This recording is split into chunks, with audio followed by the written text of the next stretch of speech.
اچھا، یہ جو تصوف ہے یہ قدیم ہے۔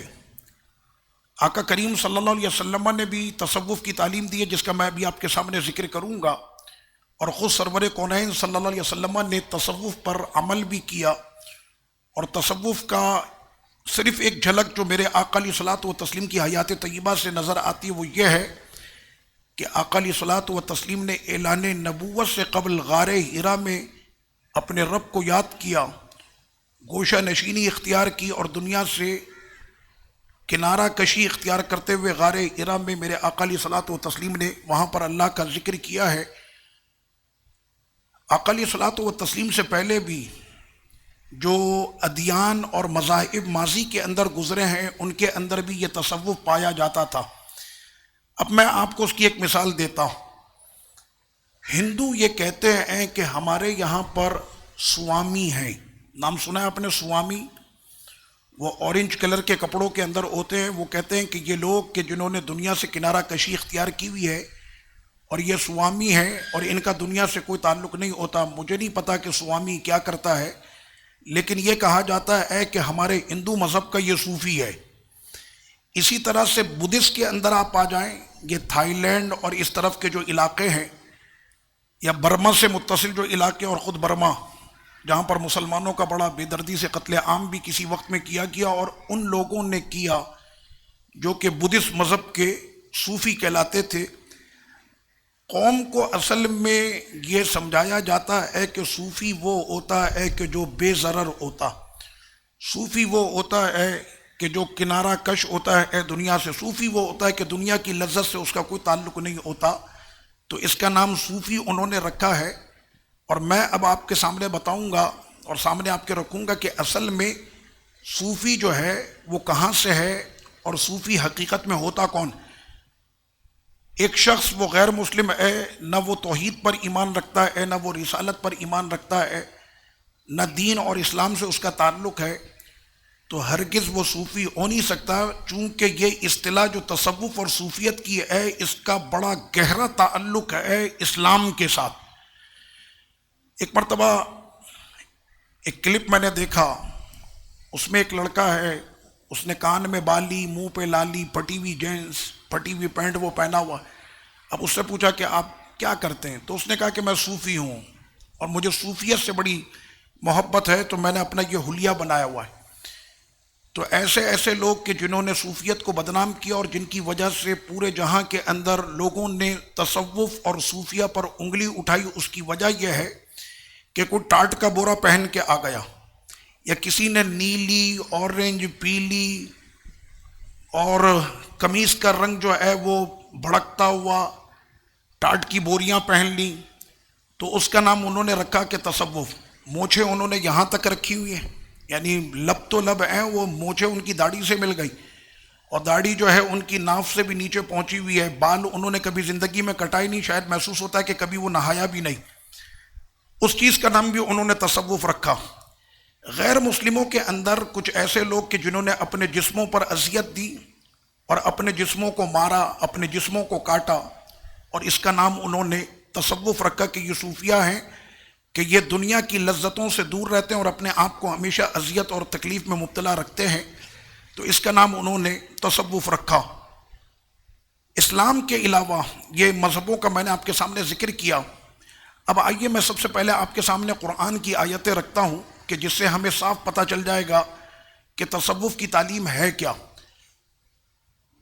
تصوف اصل میں ظاہر کے ساتھ اپنے باطن کو پاک کرنے کا نام تصوف ہے، جس کا ذکر پہلے سپارے سے لے کر 30ویں پارے تک جگہ جگہ پر تصوف کا ذکر ہوا۔ آپ نے ایک لفظ قرآن میں سنا ہوگا، وَيُزَكِّيكُمْ وَيُزَكِّيهِمْ، کہ میرے محبوب آپ کو قرآن کی آیتوں کی تلاوت بھی سناتے ہیں، آپ کو کتاب اور حکمت کا علم بھی دیتے ہیں، اور آپ کے ظاہر کے ساتھ ساتھ میرے حبیب آپ کے باطن کو بھی پاک کرتے ہیں۔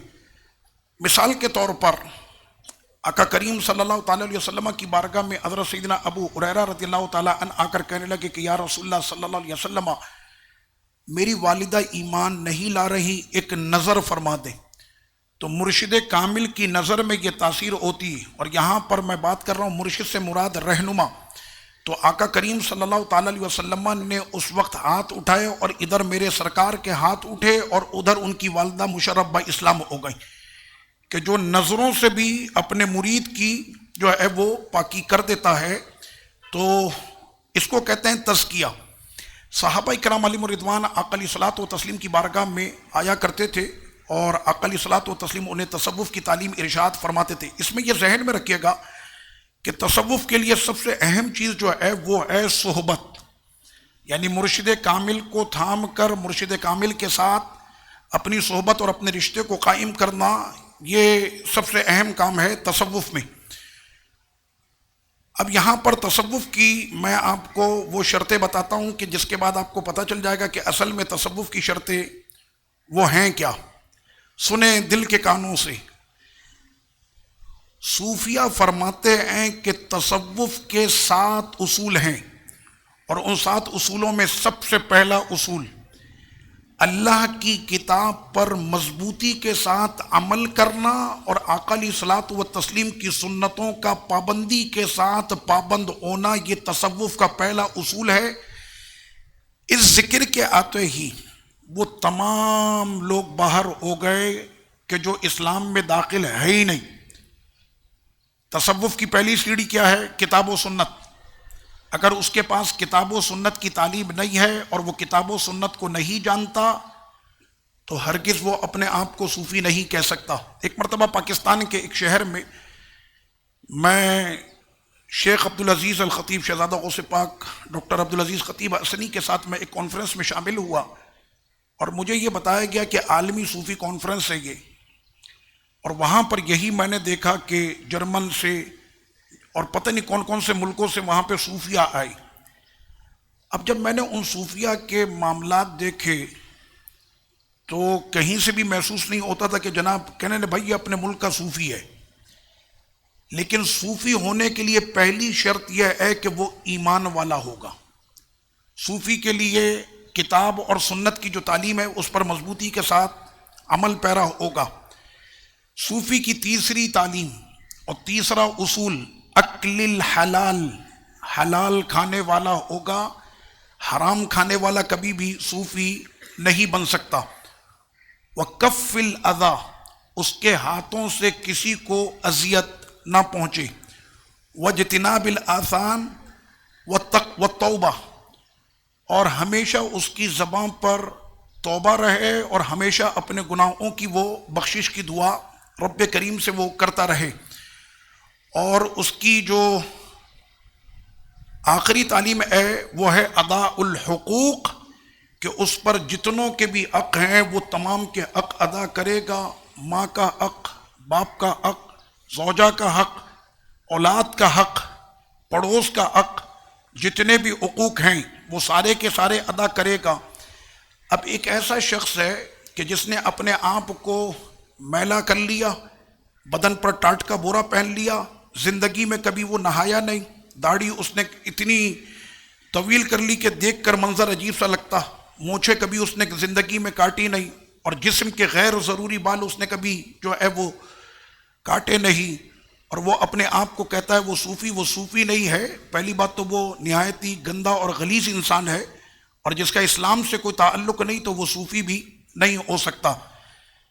تو یہ وہ صوفی کے وہ اصول تھے جو میں نے آپ کے سامنے بیان کیے۔